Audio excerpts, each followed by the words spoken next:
ಇಲ್ಲಿವರೆಗೂ ಸುಳ್ಳು ಹೇಳಿಕೊಂಡು ಬಂದ್ರಿ. ರಾಷ್ಟ್ರ ಭಾಷೆ ಅಲ್ಲದ ಹಿಂದಿಯನ್ನು ರಾಷ್ಟ್ರಭಾಷೆ ಅಂತ ಹೇಳ್ಕೊಂಬಂದ್ರಿ ನೀವು. ಗುಜರಾತ್ ಹೈಕೋರ್ಟ್ ಹೇಳ್ತು ಹಿಂದಿ ರಾಷ್ಟ್ರಭಾಷೆ ಅಲ್ಲ, ಆದರೂ ನೀವು ಹಿಂದಿ ರಾಷ್ಟ್ರಭಾಷೆ ಅಂತ ಹೇಳೋದನ್ನ ಕೆಲಸವನ್ನು ಮುಂದುವರಿಸಿದ್ದೀರಿ. ಭಾಷೆ ರಾಜ್ಯಗಳ ಒಕ್ಕೂಟವೇ ಭಾರತ. ಆದರೆ ಒಂದು ಭಾಷೆ ಅನ್ನೋ ಮಾತು ಹಾಡಿದ್ರೆ ನಾಳೆ ಭಾರತದ ಒಕ್ಕೂಟ ಏನಾಗುತ್ತೆ ಅನ್ನುವ ಸಾಮಾನ್ಯ ಜ್ಞಾನ BJP ನಾಯಕರುಗಳಿಗೆ ಇರಲಿ. ಪಾಕಿಸ್ತಾನ ಬಾಂಗ್ಲಾದೇಶ ಇವಾಗ ಆಗಲಿಕ್ಕೆ ಯಾವುದು ಕಾರಣ ಅಂತ ಏನಾದರೂ ಗೊತ್ತಿದೆಯಾ? ಯಾವತ್ತಾದರೂ ಈ ದೇಶಕ್ಕೋಸ್ಕರ ಹೋರಾಟ ಮಾಡಿ ಜೈಲಿಗೆ ಹೋದವ್ರ ನೀವೆಲ್ಲ?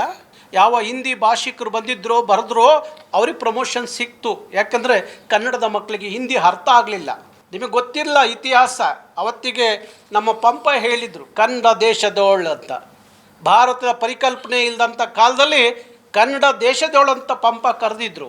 ಆಜ್ಞೆ ಮಾಡೋ ಐಗಳೆಲ್ಲ ದೇವರೇ ಆಗಲಿ ಎಲ್ಲ ಕನ್ನಡ ಸುದ್ದಿಗೆ ಏನಾದರೂ ಬಂದರೆ ಮಾನ ಉಳ್ಸೋಕ್ಕಿಲ್ಲ ಅಂತ ಹೇಳಿ. ಹಿಂದಿ ಮತ್ತು ಸಂಸ್ಕೃತ ಇವೆರಡೂ ದೇಶದ ಐಕ್ಯತೆ.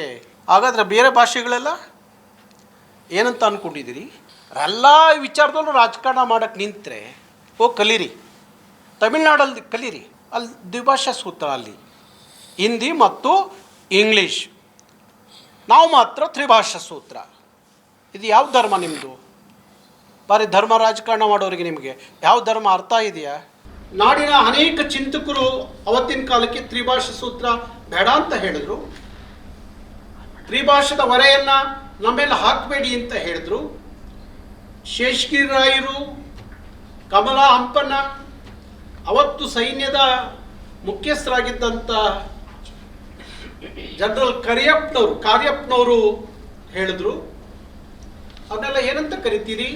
ಅಶ್ವಥ್ ನಾರಾಯಣ್ ಏನಂತ ಕರಿತೀರಿ ಅವ್ರನ್ನೆಲ್ಲ? ಅವರೆಲ್ಲ ದೇಶದ್ರೋಹಿಗಳು ಹಾಕ್ತಾರೆ. ಹಾಗಾದರೆ ಹಿಂದಿಯಿಂದ ಈ ದೇಶ ಅಂತ ಏನಾದರೂ ನೀವು ಅಂದ್ಕೊಂಡಿದ್ದೀರಾ? ಹಿಂದಿ ಭಾಷೆ ಇಲ್ಲಿವರೆಗೂ ಸುಳ್ಳು ಹೇಳಿಕೊಂಡು ಬಂದ್ರಿ. ರಾಷ್ಟ್ರ ಭಾಷೆ ಅಲ್ಲದ ಹಿಂದಿಯನ್ನು ರಾಷ್ಟ್ರಭಾಷೆ ಅಂತ ಹೇಳ್ಕೊಂಬಂದ್ರಿ ನೀವು. ಅದು ಹೇಳ್ತಾರಲ್ಲ, 100 ಸುಳ್ಳು ಹೇಳಿ ಒಂದು ನಿಜ ಮಾಡ್ಲಿಕ್ಕೆ ಹೊರಟಿದ್ರಿ. ಸಾಧ್ಯ ಆಗಲಿಲ್ಲ ಅದು. ಅದಕ್ಕೆ ಈಗ ವಿರೋಧ ಮಾಡ್ಲಿಕ್ಕೆ ಹೊರಟಿದ್ದೀರಿ. ರಾಷ್ಟ್ರಭಾಷೆ ಅಲ್ಲದ ಹಿಂದಿಯನ್ನು ಇಲ್ಲಿವರೆಗೂ ಹೇಳ್ಕೊಂಡು ಬಂದ್ರಿ. ನಾವು 1000 ಸಲ ಹೇಳಿದ್ವು ಹಿಂದಿ ರಾಷ್ಟ್ರಭಾಷೆ ಅಲ್ಲ ಅಂತೇಳಿ 1000 ಬಾರಿ ಹೇಳಿದ್ರು ಸಹ ಹಿಂದಿ ರಾಷ್ಟ್ರಭಾಷೆ ಅನ್ನೋ ವಾದವನ್ನು ನೀವು ಇನ್ನೂ ಬಿಟ್ಟಿಲ್ಲ. ಗುಜರಾತ್ ಹೈಕೋರ್ಟ್ ಹೇಳ್ತು ಹಿಂದಿ ರಾಷ್ಟ್ರಭಾಷೆ ಅಲ್ಲ. ರಾಷ್ಟ್ರಭಾಷೆ ಅನ್ನೋದಕ್ಕೆ ನಿಮಗೇನಾದರೂ ಯಾವುದಾದ್ರೂ ದಾಖಲೆ ಇದ್ದರೆ ಕೊಡಿ ಅಂತ ಹೇಳಿ ಗುಜರಾತ್ ಹೈಕೋರ್ಟ್ ಹೇಳ್ತು. ಆದರೂ ನೀವು ಹಿಂದಿ ರಾಷ್ಟ್ರಭಾಷೆ ಅಂತ ಹೇಳೋದನ್ನ ಕೆಲಸವನ್ನು ಮುಂದುವರಿಸಿದ್ದೀರಿ. ಹಾಗಾದರೆ ಈ ಭಾರತ ಒಂದು ಹಿಂದಿ ಭಾಷೆಯ ಭಾರತವ? ಯಾವ ಆಧಾರದ ಮೇಲೆ ಭಾರತದ ಒಕ್ಕೂಟ ಆಯಿತು? ಭಾಷೆ ರಾಜ್ಯಗಳ ಒಕ್ಕೂಟವೇ ಭಾರತ.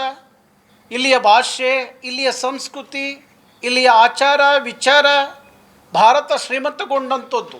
ಅದು ಬಿಟ್ಟು ಒಂದು ಹಿಂದಿ ಮಾತಾಡುವಂಥ ಕೆಲವು ರಾಜ್ಯಗಳ ಕಾರಣಕ್ಕಾಗಿ ಹಿಂದಿಯನ್ನು ಬಲವಂತವಾಗಿ ನಮ್ಮಗಳ ಮೇಲೆ ಹೇರಿಕೆ ಮಾಡೋದು, ಕೇಂದ್ರ ಸರ್ಕಾರದ ಉದ್ಯಮಗಳಲ್ಲಿ ಹಿಂದಿ ಪರೀಕ್ಷೆಗಳನ್ನು ಕೊಡುವ ಮುಖಾಂತರ ನಮ್ಮ ಮೇಲೆ ಒತ್ತಡಗಳನ್ನು ತರೋದು, ಇದು ಯಾವ ಕಾರಣಕ್ಕಾಗಿ ಹಿಂದಿಯನ್ನು ಮುಂದಿಟ್ಕೊಂಡು ಹೊರಟರು ಅನ್ನೋದು ನಮ್ಗೆ ಗೊತ್ತಿಲ್ಲ. ಹಿಂದಿಯನ್ನು ಈ ರೀತಿ ಮುಂದಿಟ್ಕೊಂಡು ಭಾರತ ಕಟ್ಟೋದಾದರೆ ಭಾರತ ಅನ್ನುವ ಪರಿಕಲ್ಪನೆ ಉಳಿಯುತ್ತಾ ಅನ್ನೋದು ಸಾಮಾನ್ಯ ಜ್ಞಾನ ನಿಮಗಿಲ್ವಾ? ಮಾತಾಡೋರಿಗೆ ಸಾಮಾನ್ಯ ಜ್ಞಾನ ಇಲ್ವಾ? ಹಿಂದಿಯಿಂದ ಒಂದು ಭಾರತ ಅನ್ನೋದಾದರೆ ನೀವು ಹೇಳ್ತೀರಿ ಒಂದು ದೇಶ ಒಂದು ಭಾಷೆ ಅಂತ. ಒಂದು ದೇಶ ಒಪ್ಕೋತೀವಿ, ನಾವೇನು ಇಲ್ಲ ಅಂತ ಹೇಳ್ತಾ ಇಲ್ಲ. ಆದರೆ ಒಂದು ಭಾಷೆ ಅನ್ನೋ ಮಾತು ಹಾಡಿದ್ರೆ ನಾಳೆ ಭಾರತದ ಒಕ್ಕೂಟ ಏನಾಗುತ್ತೆ ಅನ್ನುವ ಸಾಮಾನ್ಯ ಜ್ಞಾನ BJP ನಾಯಕರುಗಳಿಗೆ ಇರಲಿ. ಏನಾಯಿತು? ಪಾಕಿಸ್ತಾನ ಬಾಂಗ್ಲಾದೇಶ ಇವಾಗ ಆಗಲಿಕ್ಕೆ ಯಾವುದು ಕಾರಣ ಅಂತ ಏನಾದರೂ ಗೊತ್ತಿದೆಯಾ? ಹಾಗಾಗಿ ಅಂಥದ್ದೊಂದು ಉದಾಹರಣೆಗೆ ನೀವು ನಮ್ಮನ್ನು ಪ್ರಚೋದಿಸ್ತಾ ಇದ್ದೀರಿ BJP ನಾಯಕರು ಅಂತ ನನಗೆ ಅನ್ನಿಸ್ತಾ ಇದೆ. ಪ್ರಚೋದನೆ ಮಾಡ್ತಾ ಇದ್ದೀರಿ ಅಂತ ಅನ್ನಿಸ್ತಾ ಇದೆ. ದೇಶ ಪ್ರೇಮವನ್ನು ನೀವು ನಮಗೆ ಹೇಳ್ಕೊಡ್ತೀರಿ. ಯಾವ ಸೀಮೆ ನೀವು ದೇಶ ಪ್ರೇಮಿಗಳು? ಹಾಂ, ನೀವೆಲ್ಲ ಸ್ವಯಂ ಘೋಷಿತ ದೇಶ ಪ್ರೇಮಿಗಳು. ನೀವು ಯಾವತ್ತಾದರೂ ಈ ದೇಶಕ್ಕೋಸ್ಕರ ಹೋರಾಟ ಮಾಡಿ ಜೈಲಿಗೆ ಹೋದವ್ರ ನೀವೆಲ್ಲ? ಇಲ್ವಲ್ಲ. ಯಾವ ಉದಾಹರಣೆಗಳು ಇಲ್ವಲ್ಲ. ಈ ದೇಶಕ್ಕಾಗಿ ಹೋರಾಟ ಮಾಡಿ ಚಳವಳಿ ಮಾಡಿ ದೇಶಕ್ಕೆ ಹೋದವರು ನೀವ್ಯಾರೂ ಅಲ್ಲ. ಪ್ರತಿ ವರ್ಷ SLCಯಲ್ಲಿ ಈ ನಾಡಿನ ಮಕ್ಕಳು ಎಷ್ಟು ಜನ ಫೇಲ್ ಆಗ್ತಾ ಇದ್ದಾರೆ ಒಂದು ಹಿಂದಿಯಿಂದ ಅಂತ ಹೇಳಿ ಅಂಕಿಅಂಶವನ್ನು ಏನಾದರೂ ತಗೊಂಡು ನಿಮ್ಮ ವಿಧಾನಸಭೆ ಮೊನ್ನೆ ಅಧಿವೇಶನ ನಡೀತಲ್ಲ, ಅವತ್ತೇನಾದರೂ ಮಾತಾಡಿದ್ದೀರಾ? ಗೊತ್ತಿದೆಯಾ ಅದರ ಅಂಕಿಅಂಶ ಏನು ಅಂತ? ನೀವೊಬ್ಬರು ವಿರೋಧ ಪಕ್ಷದ ನಾಯಕರು ಗೋಕಾ ಚಳವಳಿ ಮುಖಾಂತರ ನಾನು ರಾಜಕಾರಣಕ್ಕೆ ಬಂದೆ ಅಂತ ಹೇಳ್ತಿರಲ್ಲ. ಯಾವ ಸೀಮೆ ನಿಮ್ಮ ಕನ್ನಡ ಪ್ರೇಮ? ರೈಲ್ವೆಯಲ್ಲಿ ಹಿಂದಿ ಪರೀಕ್ಷೆ ಕೊಟ್ಟರು ನಮ್ಮ ಮಕ್ಕಳಿಗೆ.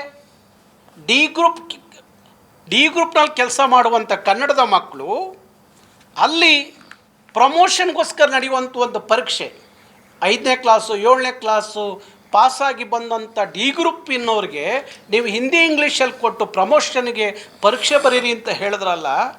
ಯಾರು ಸಿಕ್ಕಿತ್ತು ಪ್ರಮೋಷನ್? ಯಾರಿಗೆ ಸಿಕ್ತು? ಯಾವ ಹಿಂದಿ ಭಾಷಿಕರು ಬಂದಿದ್ದರೋ ಬರೆದ್ರೋ ಅವ್ರಿಗೆ ಪ್ರಮೋಷನ್ ಸಿಕ್ತು. ಯಾಕಂದರೆ ಕನ್ನಡದ ಮಕ್ಕಳಿಗೆ ಹಿಂದಿ ಅರ್ಥ ಆಗಲಿಲ್ಲ, ಹಿಂದಿ ಗೊತ್ತಿರಲಿಲ್ಲ. ಇದಾ ನಿಮ್ಮ ದೇಶ ಪ್ರೇಮ? ಕೇಳಿದ್ದೀರಾ? ಯಾವತ್ತಾದರೂ ಕೇಳಿದ್ದೀರಾ?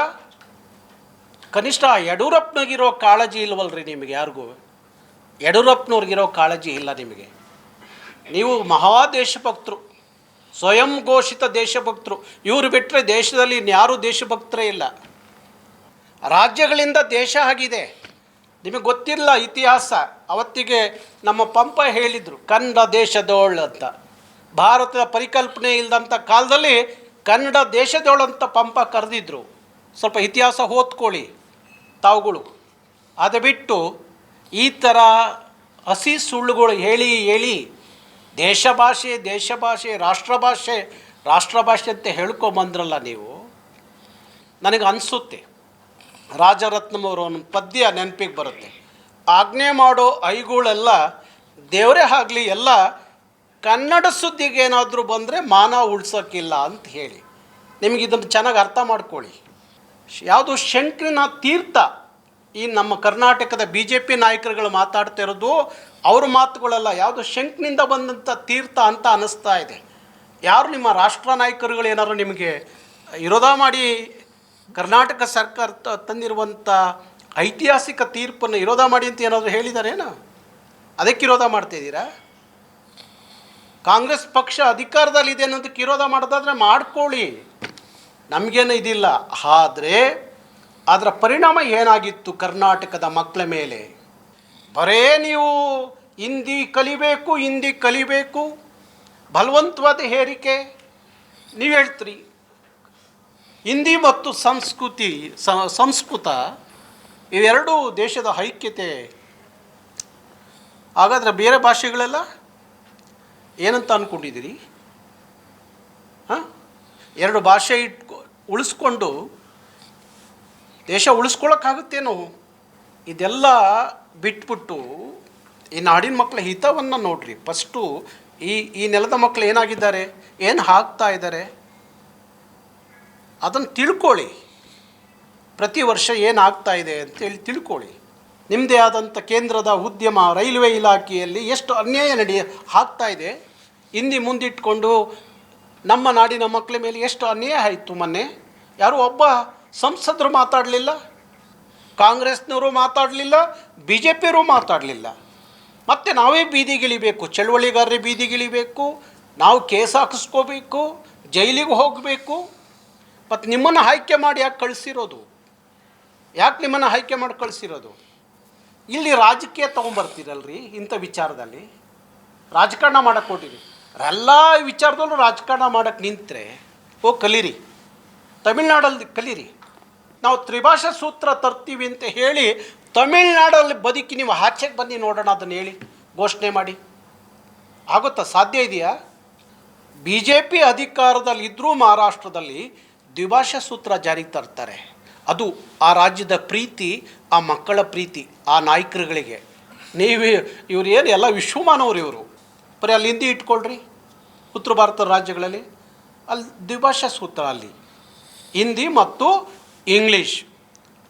ನಾವು ಮಾತ್ರ ತ್ರಿಭಾಷಾ ಸೂತ್ರ. ಇದು ಯಾವ ಧರ್ಮ ನಿಮ್ಮದು? ಬಾರಿ ಧರ್ಮ ರಾಜಕಾರಣ ಮಾಡೋರಿಗೆ ನಿಮಗೆ ಯಾವ ಧರ್ಮ ಅರ್ಥ ಇದೆಯಾ? ಹಾಂ, ಗೊತ್ತಿದೆಯಾ? ಮಾತಾಡಿ. ಇನ್ಮೇಲೆ ಒಂದು ಕಾವೇರಿ ವಿಚಾರ ಬರಲಿ, ಕೃಷ್ಣೆ ವಿಚಾರ ಬರಲಿ, ಮಾದಾಯಿ ವಿಚಾರ ಬರಲಿ, ಯಾರಾದರೂ ಕರ್ನಾಟಕದ ಸಂಸದರು ಒಟ್ಟಿಗೆ ನಿಂತು ಒಂದು ದಿವಸ ಕರ್ನಾಟಕದ ಧ್ವನಿಯಾಗಿ ಯಾರಾದರೂ ಮಾತಾಡಿದ್ದೀರಾ? ಅಲ್ಲೂ ಕೆಟ್ಟ ನಿಮ್ಮ ರಾಜಕೀಯ ನೀತಿ, ರಾಜಕಾರಣ, ಪಕ್ಷ ರಾಜಕೀಯ ಮಾಡ್ತೀರಿ. ಕಲೀರಿ ಆ ತಮಿಳ್ನಾಡೋರ ಹತ್ರ ಸ್ವಾಭಿಮಾನವನ್ನು. ನಿಮ್ಮ ವ್ಯಾಪಾರಕ್ಕೋಸ್ಕರ ಕರ್ನಾಟಕದ ವಿರುದ್ಧ ಕರ್ನಾಟಕ ಸರ್ಕಾರ ಒಂದು ತೀರ್ಮಾನ ತೊಗೊಂಡ್ರೆ ಅದ್ರ ವಿರುದ್ಧ ನೀವು ಕೋರ್ಟ್ಗೆ ಹೋಗೋದಾದರೆ ನೀವೆಲ್ಲ ದೇಶದ್ರೋಹಿಗಳು, ನಾಡದ್ರೋಹಿಗಳು ಅನ್ನೋ ತೀರ್ಮಾನವನ್ನು ಕನ್ನಡಿಗರು ನಾವು ಮಾಡಬೇಕಾಗತ್ತೆ.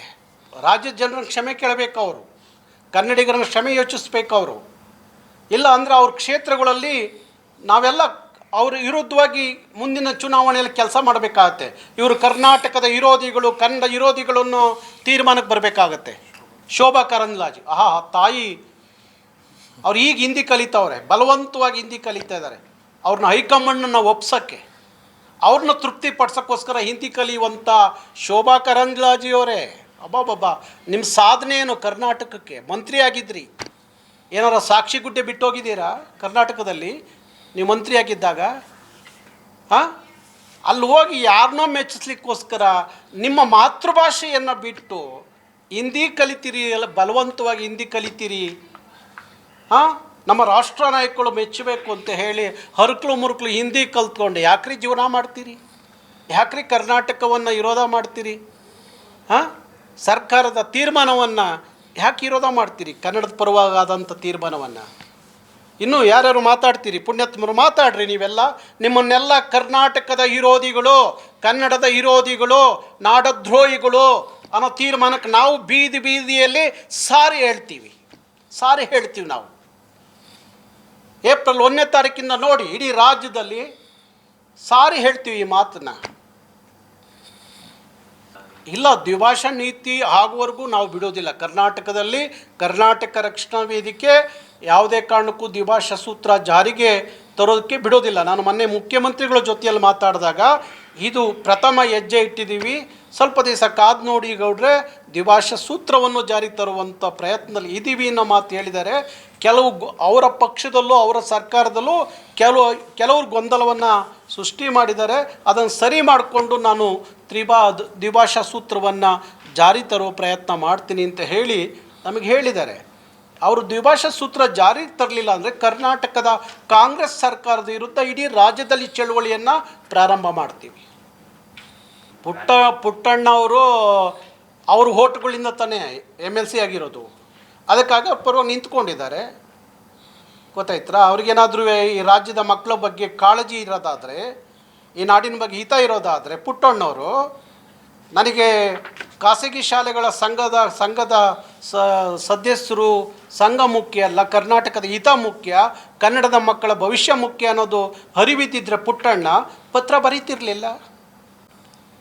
ನಮಗೆ ದ್ವಿಭಾಷಾ ಸೂತ್ರ ಜಾರಿಗೆ ಬರಬೇಕು. ಕರ್ನಾಟಕ ಸರ್ಕಾರ ಇವತ್ತೇನು ಹಿಂದಿಯನ್ನು ತ್ರಿಭಾಷೆಯನ್ನು ಹಿಂದಿಯನ್ನು ಏನು ಪರೀಕ್ಷೆಯಲ್ಲಿ ಕೈ ಬಿಟ್ಟಿದೆ, ಅದು ಅಧಿಕೃತವಾಗಿ ಬರೀ ಘೋಷಣೆ ಆಗಬಾರ್ದು, ಅದು ಅಧಿಕೃತವಾದಂಥ ಒಂದು ಕಾಯ್ದೆ ಆಗಬೇಕು. ಆಗೋವರೆಗೂ ಈ ಚಳವಳಿಯನ್ನು ನಾವು ರಾಜ್ಯ ವ್ಯಾಪ್ತಿಯಲ್ಲಿ ಮುಂದುವರಿಸ್ತೀವಿ. ಪ್ರತಿ ತಾಲೂಕುಗಳಲ್ಲೂ ಸರ್ಕಾರದ ವಿರುದ್ಧ ಮತ್ತು ಹಿಂದಿಯನ್ನು ವಿರೋಧಿಸುವಂಥ ಕರ್ನಾಟಕ ಸರ್ಕಾರದ ಆದೇಶವನ್ನು ವಿರೋಧ ಮಾಡುವಂಥ ಯಾರ್ಯಾರು ವಿರೋಧ ಮಾಡ್ತಾಯಿದ್ದಾರೆ ಅವರೆಲ್ಲರ ವಿರುದ್ಧ ಕರ್ನಾಟಕದಲ್ಲಿ ನಾವು ದೊಡ್ಡ ಚಳುವಳಿಯನ್ನು ಪ್ರಾರಂಭ ಮಾಡ್ತೀವಿ. ರಾಜ್ಯ ಸರ್ಕಾರ ತಕ್ಷಣ ಅದು ಅಧಿಕೃತವಾಗಿ ಘೋಷಣೆ ಮಾಡಬೇಕು. ಒಂದು, ದ್ವಿಭಾಷಾ ಸೂತ್ರವನ್ನು ಜಾರಿ ತರೋದು ಆಗಬೇಕು. ಎರಡು, ಯಾರು BJP ನಾಯಕರುಗಳು ಕರ್ನಾಟಕ ಸರ್ಕಾರದ ತೀರ್ಮಾನವನ್ನು ವಿರೋಧ ಮಾಡ್ತಾ ಇದ್ದಾರಲ್ಲ, ಅವರ ವಿರುದ್ಧವೂ ಸಹ ಇಡೀ ರಾಜ್ಯ ವ್ಯಾಪ್ತಿಯಲ್ಲಿ ಅವರ ತೀರ್ಮಾನಗಳನ್ನು ನಾವು ಚಳುವಳಿಯ ಮುಖಾಂತರ ರಾಜ್ಯದ ಜನತೆ ಮುಂದೆ ತಗೊಂಡೋಗ್ತೀವಿ. ಮುಂದಿನ ಚುನಾವಣೆಯಲ್ಲಿ ಅದೇ ಅಜೆಂಡಾ ಅವ್ರದ್ದು ಅನ್ನೋದಾದರೆ BJP ಅವರಿಗೆ ನಾನು ಓಪನ್ ಸವಾಲು ಹಾಕ್ತೀನಿ, ನಿಮ್ಮ ಅಜೆಂಡಾದಲ್ಲಿ ಇಟ್ಕೊಳ್ಳಿ. ಮುಂದೆ ನಮ್ಮ ಸರ್ಕಾರ ಅಧಿಕಾರಕ್ಕೆ ಬಂದರೆ ನಾವು ತ್ರಿಭಾಷಾ ಸೂತ್ರವನ್ನು ಜಾರಿಗೆ ತರ್ತೀವಿ ಅನ್ನೋ ಘೋಷಣೆಯನ್ನು ಅಧಿಕೃತವಾಗಿ BJP ಪಕ್ಷ ಕರ್ನಾಟಕದಲ್ಲಿ ಘೋಷಣೆ ಮಾಡಲಿ, ನೋಡೋಣ. ಸದ್ಯಕ್ಕೆ ಹೋರಾಟವನ್ನು ಪ್ರಾರಂಭ ಮಾಡ್ತೀವಿ, ಆಮೇಲೆ ಅದಕ್ಕೊಂದು ಗಡುವನ್ನು ಕೊಡ್ತೀವಿ.